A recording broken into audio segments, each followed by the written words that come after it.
ओम शांति। अव्यक्त मुरली का सार है डबल विदेशी ब्राह्मण बच्चों की विशेषताएं। तो सुनते विस्तार से बाबा ने इस मुरली में क्या समझाया। आज भाग्य विधाता बाप दादा अपने श्रेष्ठ भाग्यवान बच्चों को देख हर्षित हो रहे हैं। हर एक बच्चे का भाग्य श्रेष्ठ तो है ही, लेकिन उसमें नंबरवार है। आज बाप दादा सभी बच्चों के दिल के उमंग उत्साह के दृढ़ संकल्प सुन रहे थे। संकल्प द्वारा जो सभी ने रूह रिहान की, वह बाप दादा के पास संकल्प करते ही पहुंच गई। संकल्प की शक्ति वाणी की शक्ति से अति सूक्ष्म होने के कारण अति तीव्र गति से चलती भी है और पहुंचती भी है। रूह रिहान की भाषा है ही संकल्प की भाषा। साइंस वाले आवाज़ को कैच करते हैं, लेकिन संकल्प को कैच करने के लिए सूक्ष्म साधन चाहिए। बाप दादा हर एक बच्चे के संकल्प की भाषा सदा सुनते हैं, अर्थात संकल्प कैच करते हैं। इसके लिए बुद्धि अति सूक्ष्म, स्वच्छ और स्पष्ट आवश्यक है।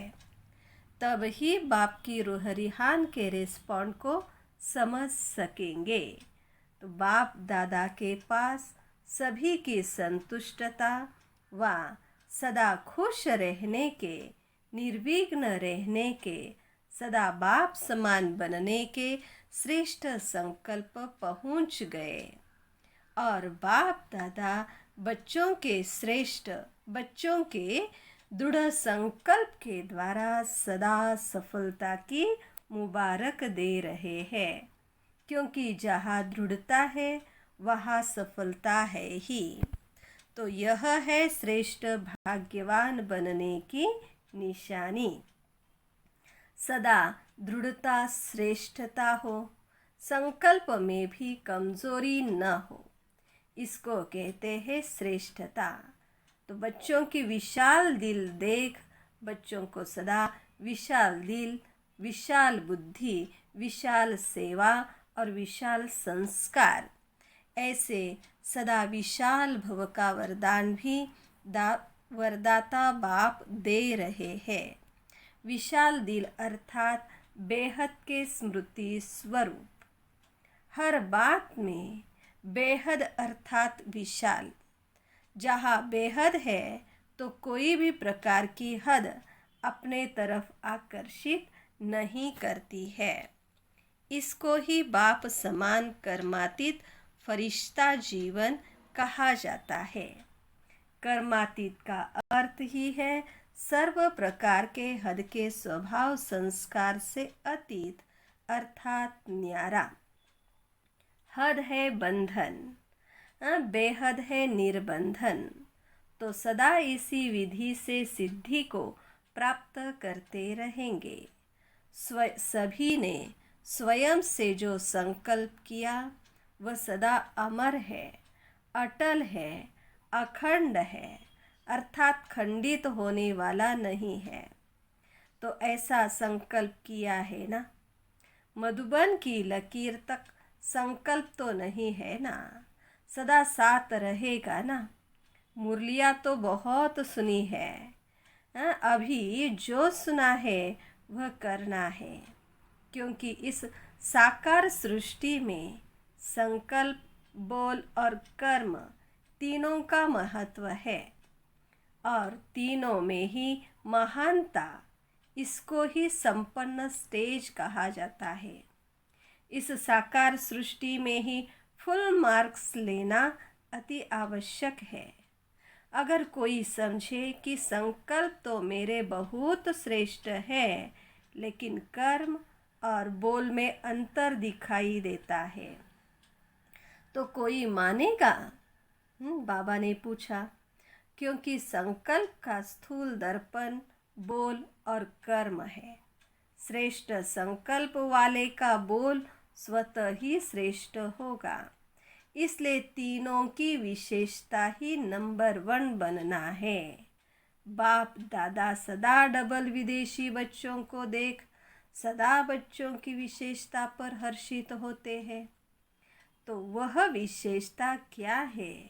जैसे ब्रह्मा बाप के श्रेष्ठ संकल्प द्वारा व श्रेष्ठ संकल्प के आह्वान द्वारा दिव्य जन्म प्राप्त किया है, ऐसे ही श्रेष्ठ संकल्प की विशेष रचना होने के कारण अपने संकल्पों को श्रेष्ठ बनाने के विशेष अटेंशन में रहते हैं।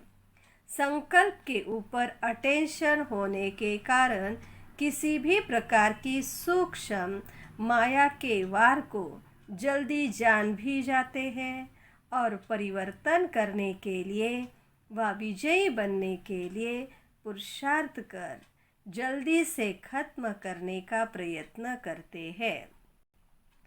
संकल्प शक्ति को सदा शुद्ध बनाने का अटेंशन अच्छा रहता है। अपने को चेक करने का अभ्यास अच्छा रहता है। सूक्ष्म चेकिंग के कारण छोटी गलती भी महसूस कर बाप के आगे निमित्त बने हुए बच्चों के आगे रखने में साफ दिल है।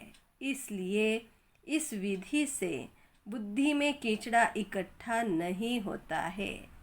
मेजॉरिटी साफ दिल से बोलने में संकोच नहीं करते हैं। इसलिए जहाँ स्वच्छता है वहाँ देवताई गुण सहज धारण हो जाते हैं। दिव्य गुणों की धारणा अर्थात आह्वान करने की विधि है ही स्वच्छता। जैसे भक्ति में भी जब लक्ष्मी का व किसी देवी का आह्वान करते हैं तो आह्वान की विधि स्वच्छता ही अपनाते हैं। तो यह स्वच्छता का श्रेष्ठ स्वभाव दैवी स्वभाव को स्वतः ही आह्वान करता है। तो यह विशेषता मेजॉरिटी डबल विदेशी बच्चों में है। इसलिए तीव्र गति से आगे बढ़ने का गोल्डन चांस ड्रामा अनुसार मिला हुआ है। इसको ही कहते हैं लास्ट सो फास्ट। तो विशेष फास्ट जाने की यह विशेषता ड्रामा अनुसार मिली हुई है। इस विशेषता को सदा स्मृति में रख लाभ उठाते चलो। आया, स्पष्ट किया और गया। इसी को कहते हैं पहाड़ को रुई समान बनाना। रुई सेकंड में उड़ती है ना, और पहाड़ को कितना समय लगेगा? तो स्पष्ट किया, बाप के आगे रखा और स्वच्छता की विधि से फरिश्ता बना, उड़ा। इसको कहते हैं लास्ट सो फास्ट गति से उड़ना। तो बाबा ने कहा ड्रामा अनुसार यह विशेषता मिली हुई है। बाप दादा देखते भी हैं कि कई बच्चे चेक भी करते हैं और अपने को चेंज भी करते हैं, क्योंकि लक्ष्य है कि हमें विजयी बनना ही है। मेजॉरिटी का यह नंबर 1 लक्ष्य है। दूसरी विशेषता, जन्म लेते वर्षा प्राप्त करते सेवा का उमंग उत्साह स्वतः ही रहता है। सेवा में लग जाने से एक तो सेवा का प्रत्यक्ष फल खुशी भी मिलती है और सेवा से विशेष बल भी मिलता है, और सेवा में बिजी रहने के कारण निर्विघ्न बनने में भी सहयोग मिलता है।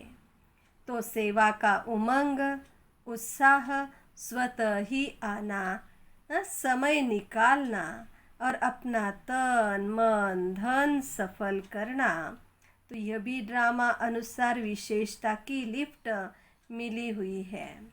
अपनी विशेषता को जानते हो ना। इस विशेषता से अपने को जितना आगे बढ़ाने चाहो उतना बढ़ा सकते हो। ड्रामा अनुसार किसी भी आत्मा का यह उलझना नहीं रह सकता कि हम पीछे आए हैं, इसलिए आगे नहीं बढ़ सकते।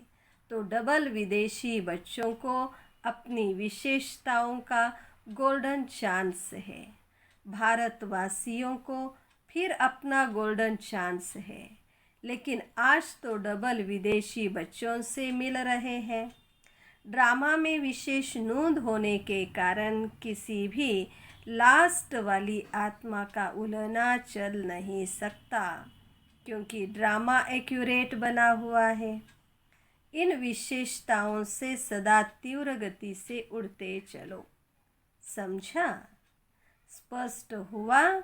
व अभी भी कोई उलझना है? दिल खुश मिठाई तो बाप को खिला दी है। दृढ़ संकल्प की अर्थात दिल खुश मिठाई बाप को खिलाई, तो यह अविनाशी मिठाई है। सदा ही बच्चों का भी मुख मीठा और बाप का तो मुख मीठा है ही, लेकिन और फिर और भोग नहीं लगाना, दिल खुश मिठाई का ही भोग लगाना। स्थूल भोग तो जो चाहे लगाना, लेकिन मन के संकल्प का भोग सदा दिल खुश मिठाई का ही लगाते रहना। बाप दादा सदा कहते हैं कि पत्र भी जब लिखते हो तो सिर्फ 2 अक्षर का पत्र सदा बाप को लिखो। वह 2 शब्द कौन से हैं? ओके। न इतने कागज जाएंगे, न स्याही जाएगी, न समय जाएगा, बचत हो जाएगी। ओके अर्थात बाप भी याद है और राज्य भी याद है। ओ जब लिखते हो तो बाप का चित्र बन जाता है ना। और के अर्थात किंगडम, तो ओके लिखा तो बाप और वर्षा दोनों याद आ जाता है। तो पत्र लिखो जरूर, लेकिन 2 शब्दों में, तो पत्र पहुंच जाएगा। बाप दादा की दिल की उमंगों को तो बाप दादा जानते हैं, बाकी दिल की उमंगों को तो बाप दादा जानते हैं। प्यार के दिल की बातें तो दिलाराम बाप के पास पहुंच ही जाती है। तो यह पत्र लिखना तो सभी को आता है ना। भाषा न जानने वाला भी लिख सकता है। इसमें भाषा भी सभी की एक ही हो जाएगी। यह पत्र पसंद है ना? अच्छा, आज पहले ग्रुप का लास्ट दिन है। प्रॉब्लम्स तो सब खत्म हो गई, बाकी टोली खाना और खिलाना है। बाकी क्या रहा? अभी औरों को ऐसा बनाना है। सेवा तो करनी है ना। निर्विघ्न सेवाधारी बनो। अच्छा, सदा बाप समान बनने के उमंग उत्साह से उड़ने वाले, सदा स्व को चेक कर चेंज कर संपूर्ण बनने वाले, सदा संकल्प, बोल और कर्म तीनों में श्रेष्ठ बनने वाले, सदा स्वच्छता द्वारा श्रेष्ठता को धारण करने वाले, ऐसे तीव्र गति से उड़ने वाली विशेष आत्माओं को बाप दादा का याद प्यार और नमस्ते। फिर बाबा ने ऑस्ट्रेलिया के ग्रुप के छोटे बच्चों से बाप दादा की मुलाकात करते हुए बाबा बोले कि सभी गॉडली स्टूडेंट हो ना, रोज़ स्टडी करते हो। जैसे वह स्टडी रोज करते हो, ऐसे यह भी करते हो? बाबा ने पूछा। मुरली सुनना अच्छा लगता है? पूछा। समझ में आती है मुरली क्या होती है? बाप को रोज याद करते हो? बाबा ने पूछा। सुबह उठते ही गुड मॉर्निंग करते हो? कभी भी यह गुड मॉर्निंग मिस नहीं करना। गुड मॉर्निंग भी नहीं कर गुड मॉर्निंग भी करना, गुड नाइट भी करना, और जब खाना खाते हो तब भी याद करना। ऐसे नहीं कि भूख लगती है तो बाप को भूल जाओ। खाने के पहले ज़रूर याद करना याद करेंगे तो पढ़ाई में बहुत अच्छे नंबर ले लेंगे, क्योंकि जो बाप को याद करते हैं वह सदा पास होंगे, कभी फेल नहीं हो सकते। तो सदैव पास होते हो। अगर पास न हुए तो सब कहेंगे यह शिव बाप के बच्चे भी फेल होते हैं। रोज मुरली की एक पॉइंट अपनी माँ से ज़रूर सुनो। अच्छा, बहुत भाग्यवान हो जो भाग्य विधाता की धरनी पर पहुँचे हो। बाप से मिलने का भाग्य मिला है, यह कम भाग्य नहीं है। अच्छा, फिर बाबा ने पर्सनल मुलाकात करते हुए कहा, बाप द्वारा मिले हुए सर्व खजानों को सर्व आत्माओं प्रति लगाने वाली, भरपूर बन औरों को भरपूर बनाने वाली आत्मा हो। कितने खजाने भरपूर हैं। जो भरपूर होता है वह सदा बांटता है। अविनाशी भंडारा लगा हुआ है, जो आए भरपूर होकर जाए। कोई खाली जा नहीं सकता। इसको कहते हैं अखंड भंडारा। कभी महादानी बन दान करते, तो कभी ज्ञानी बन ज्ञान अमृत पिलाते, तो कभी दाता बन धन देवी बन धन देते। ऐसे सर्व की शुभ आशाएं बाप द्वारा पूर्ण कराने वाले हो। जितना खजाना बांटते उतना और ही बढ़ते जाते हैं। तो इसको कहते हैं सदा माला माल। कोई भी खाली हाथ न जाए।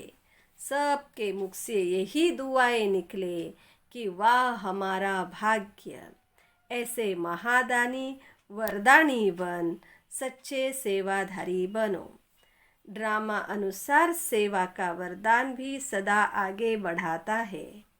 एक होती है योग्यता द्वारा सेवा प्राप्त होना, दूसरा है वरदान द्वारा सेवा प्राप्त होना। स्नेह भी सेवा का साधन बनता है। भाषा भले न भी जानते हो, लेकिन स्नेह की भाषा सभी भाषाओं से श्रेष्ठ है। इसलिए स्नेही आत्मा को सदा सफलता मिलती है। जो स्नेह की भाषा जानते हैं वह कहाँ भी सफल हो जाते हैं। सेवा सदा निर्विघ्न हो चले, इसको कहते हैं सेवा में सफलता। तो स्नेह की विशेषता से आत्माएं तृप्त हो जाती है। स्नेह के भंडारे भरपूर है, इसे बांटते चलो। जो बाप से भरा है वह बांटो। यह बाप से लिया हुआ स्नेह ही आगे बढ़ाता रहेगा। तीसरी पॉइंट, स्नेह का वरदान भी सेवा के निमित्त बना देता है। बाप से स्नेह है तो औरों को भी बाप के स्नेही बनाए समीप ले आते हो। जैसे बाप के स्नेह ने आपको अपना बना लिया तो सब कुछ भूल गया। ऐसे अनुभवी बन औरों को भी अनुभवी बनाते रहो। सदा बाप के स्नेह के पीछे कुर्बान जाने वाली आत्मा हो। इसी नशे में रहो। बाप और सेवा यही लगन आगे बढ़ाने का साधन है। चाहे कितना भी कोई बात आए, बाप का स्नेह लेकिन बाप का स्नेह सहयोग दे आगे बढ़ाता है। क्योंकि स्नेही को स्नेह का रिटर्न पदम गुना मिलता है। स्नेह ऐसी शक्ति है जो कोई भी बात मुश्किल नहीं लगती, क्योंकि स्नेह में खो जाते हैं। इसको कहते हैं परवाने क्षमा पर फिदा हुए। चक्र लगाने वाले नहीं, फिदा होने वाले, प्रीत की रीति निभाने वाले। तो स्नेह और शक्ति दोनों के बैलेंस से सदा आगे बढ़ते और बढ़ाते चलो। बैलेंस ही बाप की ब्लेसिंग दिलाता है और दिलाता रहेगा। बड़ों की छत्र छाया भी सदा आगे बढ़ाती रहेगी। बाप की छत्र छाया तो है ही, लेकिन बड़ों की छत्र छाया भी गोल्डन ऑफर है। तो सदा आफरीन मानते हुए आगे बढ़ते चलो तो भविष्य स्पष्ट होता जाएगा। चौथी पॉइंट, हर कदम में बाप का साथ अनुभव करने वाले होना। जिन बच्चों को बाप ने विशेष सेवा के अर्थ निमित्त बनाया है, तो निमित्त बनाने के साथ साथ सेवा के हर कदम में सहयोगी भी बनता है। भाग्य विधाता ने हर एक बच्चे को भाग्य की विशेषता दी हुई है। उसी विशेषता को कार्य में लगाते सदा आगे बढ़ते और बढ़ाते चलो। सेवा तो श्रेष्ठ ब्राह्मण आत्माओं के पीछे पीछे आने वाली है। सेवा के पीछे आप नहीं जाते, लेकिन जहाँ जाते हो वहाँ सेवा पीछे आती है। जैसे यहाँ लाइट होती है, वहाँ परछाई जरूर आती है। ऐसे आप डबल लाइट हो, तो आपके पीछे सेवा भी परछाई के समान आएगी। इसलिए सदा निश्चिंत बन बाप की छत्र छाया में चलो। पांचवी पॉइंट, सदा दिल में बाप समान बनने का उमंग रहता है ना। जब समान बनेंगे तभी समीप रहेंगे। तो समीप रहना तो है ना, समीप रहने वाले के पास समान बनने का उमंग रहता ही है। और समान बनना मुश्किल भी नहीं है। सिर्फ जो भी कर्म करो तो कर्म करने के पहले यह स्मृति में लाओ कि यह कर्म बाप कैसे करते हैं। तो यह स्मृति स्वतः बाप के कर्म जैसा फॉलो कराएगी। इसमें बैठकर सोचने की बात नहीं है। सीढ़ी उतरते चढ़ते भी सोच सकते हो। बहुत सहज विधि है। तो सिर्फ बाप से मिलान करते चलो और यही याद रखो कि बाप समान अवश्य बनना ही है। तो हर कर्म में सहज ही सफलता का अनुभव करते रहेंगे। फिर बाबा ने वरदान में बाबा ने कहा, मनन शक्ति द्वारा हर पॉइंट के अनुभवी बनने वाले सदा शक्तिशाली माया प्रूफ विघ्न प्रूफ भव। सदा माया प्रूफ विघ्न प्रूफ भव। फिर बाबा जैसे शरीर की शक्ति के लिए पाचन शक्ति व हजम करने की शक्ति आवश्यक है, ऐसे आत्मा को शक्तिशाली बनाने के लिए मनन शक्ति चाहिए। मनन शक्ति द्वारा अनुभव स्वरूप हो जाना, यही सबसे बड़े से बड़ी शक्ति है। ऐसे अनुभवी कभी धोखा नहीं खा सकते। सुनी सुनाई बातों में विचलित नहीं हो सकते। अनुभवी सदा संपन्न रहते हैं। सदा वह सदा शक्तिशाली माया प्रूफ विघ्न प्रूफ बन जाते हैं।